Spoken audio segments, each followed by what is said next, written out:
How's it going, everybody? This is Brent Monroe. I chose the book A World Turned Over by Lorianne Hemingway. It's an interesting book. It details the accounts of the 1966 Candlestick Park tornado.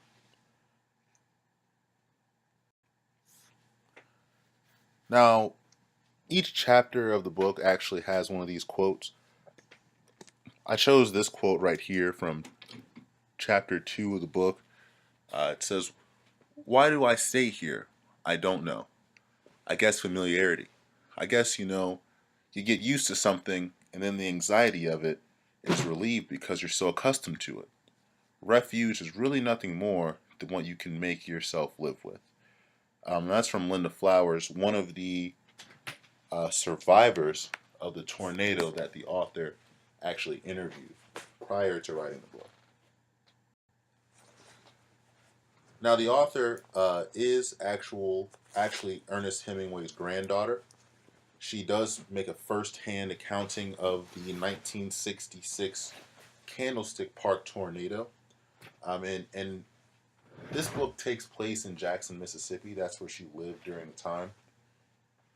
Um, the first chapter of the book, she actually talks about how the land senses the bloodshed.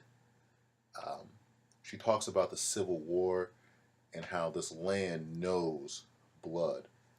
And I just found it interesting how she juxtaposed that against what's coming, the coming tornado. She says, as a kid, what happened that day haunts her, and it still haunts her, and that's what inspired her to write this book. Now, looking at the actual tornado, it was only the second F5 tornado to hit Mississippi. The first was in 1953. The third wouldn't actually come until 2011. There was $17.9 million damage done. Um, about 11 million of that was private property.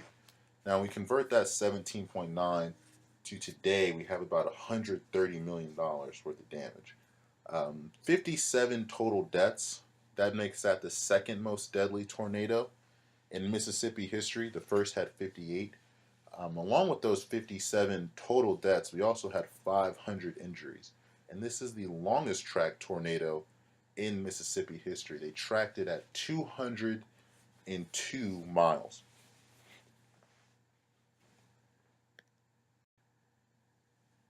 Now, again, this occurred March 3rd, 1966, approximately 4 to about 6:30 p.m. One of the sources I read actually stated how deadly this tornado would be if it were to occur today rather than then, just because of the time. That's right in the middle of rush hour, and how the death toll would be so much higher. Hinds, Rankin, Scott, those are all just counties in Mississippi that were affected, along with Pickens and Tuscaloosa in Alabama. I put this quote again: refuge is really nothing more than what you can make yourself live with. A lot of the people who were there during the tornado are still there. They haven't left. And one of the things she talks about in the book I found really interesting was the cultural difference between African Americans um, living in Jackson at that time. She talks about how tornadoes earlier in that time period in the same region, they didn't actually report the death toll of African Americans. I found that interesting. I really want to know how many deaths there were in that region, total death, rather than the information that we can access.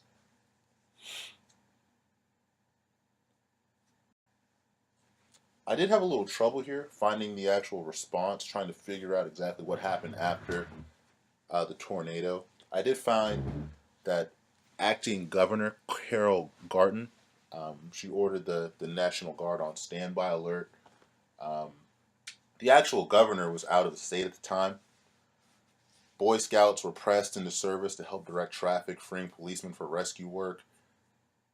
the reason that tornado got its name, Candlestick Park had a 12,000 square foot kind of like a shopping mall, and it was completely leveled by the tornado.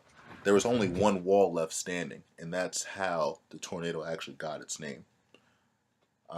Now, this week I'm going to actually look into more of what happened after, what was implemented afterwards. So please leave me something on the discussion board, and I'll get back to you as soon as I can.